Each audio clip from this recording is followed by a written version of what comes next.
Hello बच्चों, कैसे हैं आप सभी। कल से हम लोगों ने नया टॉपिक स्टार्ट किया था जिसका नाम था क्लोरोप्लास्ट।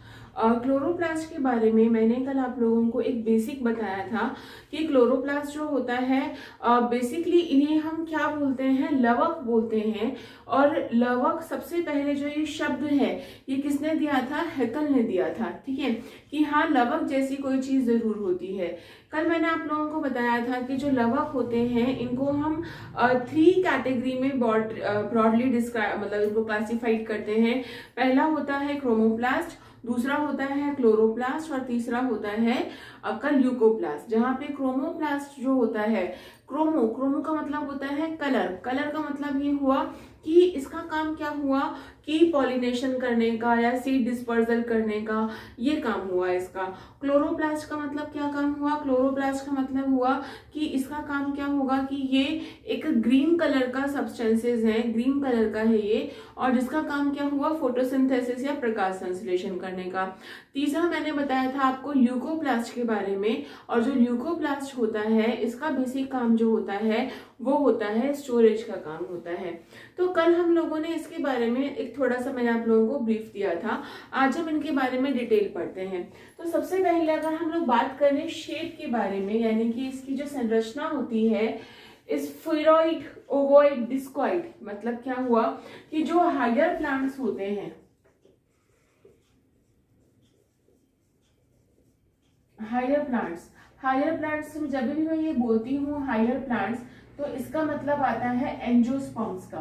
ठीक है, तो एंजियोस्पर्म्स के अंदर ये कैसे प्रेजेंट होते हैं, ये स्फीरॉइड, ओवॉइड या डिस्कॉइड शेप में प्रेजेंट होते हैं।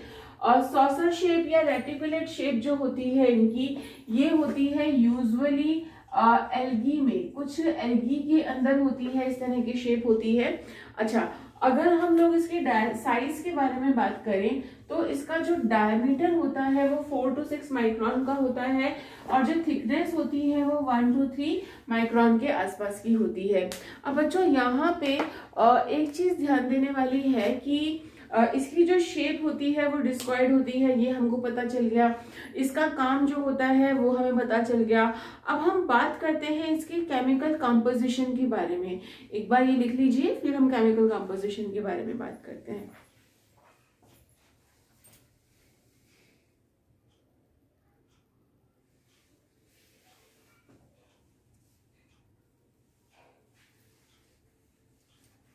चलिए, तो आपने ये लिख लिया होगा। और नेक्स्ट मैं बात कर रही थी आप लोगों से केमिकल कंपोजिशन के बारे में। So what is chemical composition या रासायनिक संगठन। रासायनिक संगठन को बताने से पहले मैं कुछ चीजें आपको बताना चाहती हूँ, जहां पे एक हमें आइडिया हो जाए कि हम क्या चीज और किस चीज के बारे में बात कर रहे हैं, कैसी इसकी संरचना है, कैसा ये दिखता है। आइए सबसे पहले इसका एक इजी सा डायग्राम बनाते हैं। मैंने कहा कि यूजुअली हायर प्लांट्स जो होते हैं, जितने भी उच्च पादप होते हैं, उच्च पादपों के अंदर इसका जो संरचना होती है वो डिस्कॉइड शेप होती है। और मैंने कल आप लोगों को बताया था कि ये जो स्ट्रक्चर होती है, यानी कि क्लोरोप्लास्ट जो होता है, ये डबल मेम्ब्रेन स्ट्रक्चर होता है। क्लियर। तो अगर हम इसकी मेम्ब्रेन बनाएं तो ये इस तरह से डबल मेम्ब्रेन स्ट्रक्चर में प्रेजेंट होता है।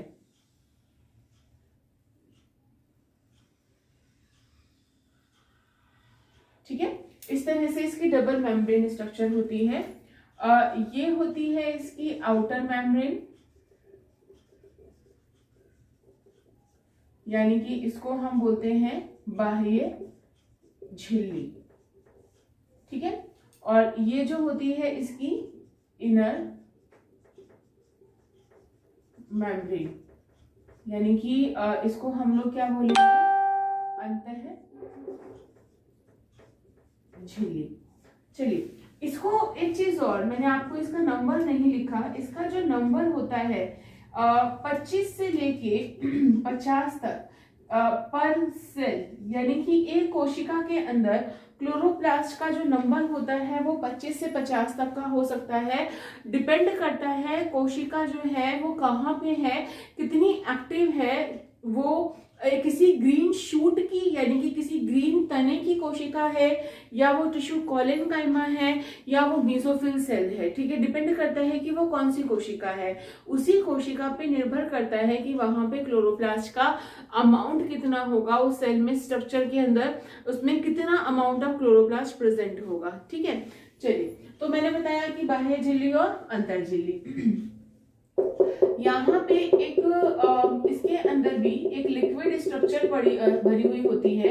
ये जो लिक्विड संरचना जो होती है, इसको हम लोग क्या बोलते हैं, स्ट्रोमा, या फिर इसको हम मैट्रिक्स भी बोलते हैं। ठीक है, इसको हमने क्या नाम दिया, स्ट्रोमा नाम दिया। यहाँ तक बात आपको समझ में आ गई। चलिए, अब यहाँ पे इस तरह की स्टैक लाइक स्ट्रक्चर्स और होती हैं। ठीक है, कौन सी, स्टैक लाइक दिस, जैसे कि हमने 5-5 के सिक्कों को एक के ऊपर एक रख लिया हो। ठीक है, इसी को हम क्या बोलते हैं, इसी को हम ग्रेना या फिर थाइलेकॉइड बोलते हैं। ठीक है, इसको हम क्या बोल रहे हैं, ग्रेना या फिर थाइलेकॉइड, या फिर इसको एक नाम और भी बोलते हैं, इसको हम क्या बोलते हैं, पीठिका बोलते हैं हिंदी के अंदर। इसको हम लोग क्या बोल रहे हैं, पीठिका यानी कि ग्रेना या थाइलेकॉइड। ठीक है, अब अगर जो ये ग्रेना जो होती है ना, ग्रेना अगर हम लोग बात करें, इसको हम लैमेली भी बोलते हैं। ठीक है, ग्रेना को हम लैमेली नाम भी देते हैं। अब ये एक दूसरे के ऊपर पाई जाती है। ठीक है, अच्छा, इसके बीच में जो ये स्ट्रक्चर होती है, ये इनको आपस में जोड़ने के लिए इसको हम बोलते हैं इंटरग्रेनम। ठीक है, बीच में जो ये संरचनाएं हैं जो दो ग्रेना को आपस में जोड़ रही हैं, इनको हम लोग क्या बोल रहे हैं, इंटरग्रेनम बोल रहे हैं। अब आती है सबसे इंपॉर्टेंट बात, क्या कि एक बार इसका स्क्रीनशॉट ले लो, फिर आगे डिस्कस करते हैं।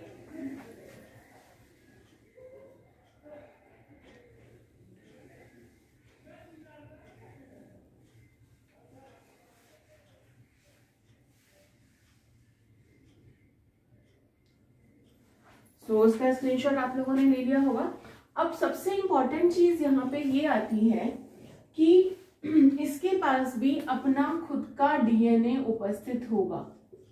इसके पास भी क्या है, अपना खुद का डीएनए उपस्थित होगा। इसके पास भी यहाँ पे क्या उपस्थित होते हैं, राइबोसोम्स। क्लियर, इसके पास भी यहाँ पे क्या उपस्थित है, राइबोसोम्स उपस्थित होते हैं। ठीक है, दूसरी इंपॉर्टेंट चीज, यहाँ पे बीच बीच में स्टार्च के ग्रैन्यूल्स भी प्रेजेंट होते हैं। यहाँ पे स्टार्च ग्रैन्यूल्स, इनको हम लोग क्या बोल रहे हैं, स्टार्च के कण। अच्छा, ये कहाँ प्रेजेंट होते हैं, ध्यान रखिएगा, ये स्ट्रोमा में यानी कि मैट्रिक्स के अंदर ये प्रेजेंट होंगे। क्यों होंगे, अब आप कहोगे कि मैडम बाबा क्यों और क्या बोलते हैं, बेटा science is the all about of क्यों और क्या और कैसे। ठीक है, तो आप लोगों को पता होना चाहिए कि जो प्रकाश संश्लेषण है, यानी कि जो फोटोसिंथेसिस है, इसको हमने दो पार्ट में डिवाइड कर रखा है, light reaction and dark reaction. ठीक है, लाइट रिएक्शन यानी कि जो कि दिन में हो रही है, इसको हम लोग क्या बोलते हैं, प्रकाशिक अभिक्रिया, और डार्क रिएक्शन जो कि रात में हो रही है, इसको हम अप्रकाशिक अभिक्रिया बोलते हैं। सो जो लाइट रिएक्शन होती है जो कि दिन में हो रही है, ये कहाँ होती है, ग्रेना में, और इसमें क्या बनते हैं बेटा, इसके अंदर एटीपी और NADPH बनते हैं। ठीक है, दोबारा से सुन लीजिए, लाइट रिएक्शन कहाँ हो रही है, ग्रेना में हो रही है, और यहाँ पे क्या बनते हैं, ATP या NADPH बनते हैं। जो डार्क रिएक्शन होती है यानी कि जो अप्रकाशिक अभिक्रिया होती है, ये अभिक्रिया होती है स्ट्रोमा में। ठीक है, ये अभिक्रिया कहाँ पे हो रही है, स्ट्रोमा के अंदर हो रही है, और इसके अंदर क्या बनता है, स्टार्च बनता है, यानी कि ग्लूकोज फिर उसके आगे क्या बनता है, स्टार्च, और क्या बनता है, कार्बोहाइड्रेट बनता है। इसी वजह से यहाँ पे क्या उपस्थित होते हैं, स्टार्च के कण यहाँ पे उपस्थित होते हैं। तो ये एक कंप्लीट डायग्राम है क्लोरोप्लास्ट का, जो कि आप लोगों को पता होना चाहिए। अब धीरे धीरे हम लोग इसके केमिकल कंपोजिशन के बारे में और इसके बाकी की चीजों के बारे में हम लोग डिस्कशन करते हैं। एक बार स्क्रीनशॉट ले लो।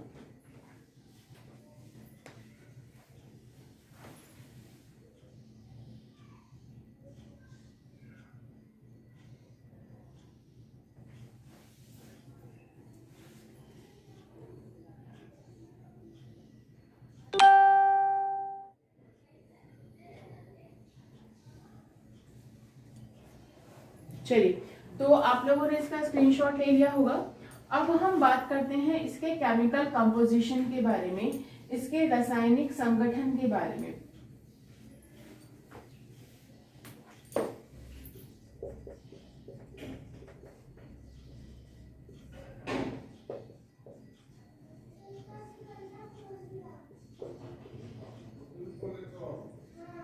केमिकल कंपोजिशन, केमिकल कंपोजिशन के अंदर सबसे इंपॉर्टेंट चीज क्या आती है? केमिकल कंपोजिशन में यहाँ पे क्या क्या प्रेजेंट होगा? यहाँ पे प्रेजेंट होगा protein, DNA, RNA, lipid, enzymes, ठीक है, ये सब चीजें यहाँ पे प्रेजेंट होती हैं किसी भी एक क्लोरोप्लास्ट के अंदर। अच्छा, दूसरी इंपॉर्टेंट चीज, यहाँ पे सबसे इंपॉर्टेंट चीज प्रेजेंट होता है जिसको हम क्या बोलते हैं, क्लोरोफिल। क्लोरोफिल यानी कि इसको हम एक नाम देते हैं क्या, पर्णहरिम, ठीक है, पर्णहरिम बोलते हैं इसको, हम क्लोरोफिल बोलते हैं। अच्छा बच्चों, अब एक चीज यहाँ पे दोबारा से आती है कि यहाँ पे डीएनए प्रेजेंट है। अब यहाँ पे डीएनए प्रेजेंट है, माइटोकॉन्ड्रिया के अंदर डीएनए प्रेजेंट था, तो याद करो इनका नाम क्या है? बिल्कुल, इनके अंदर अगर हम बात करें डीएनए उपस्थित होता है, इसी वजह से हम क्लोरोप्लास्ट को भी क्या बोलते हैं, सेमी ऑटोनोमस ऑर्गेनल यानी कि अर्ध स्वायत्त शासी अंग बोलते हैं। फिर से सुन लीजिए, इसके अंदर अपना खुद का डीएनए उपस्थित होता है, इसी वजह से इसको हम लोग क्या बोल रहे हैं, अर्ध स्वायत्त शासी अंग बोल रहे हैं। नेक्स्ट सबसे इंपॉर्टेंट चीज यहाँ पे ये आती है कि इसके अंदर जो आपके स्टीरॉल्स या फिर स्टीरॉइड्स यानी कि फॉस्फोलिपिड भी प्रेजेंट होते हैं, ठीक है। इसके अंदर और क्या प्रेजेंट होते हैं, फॉस्फोलिपिड्स प्रेजेंट होते हैं, ठीक है, स्टीरॉइड्स भी प्रेजेंट होते हैं। सबसे इंपॉर्टेंट चीज, जो ये ग्रेना बने हुए होते हैं, ये किसके बने हुए होते हैं, फैट के, यानी कि ये किसके बने हुए हैं, लिपिड के बने हुए होते हैं। तो ये कुछ बातों को आप लोगों को थोड़ा सा ध्यान में रखना है। केमिकल कंपोजिशन इसकी एक बार आप लोग लिख लीजिए।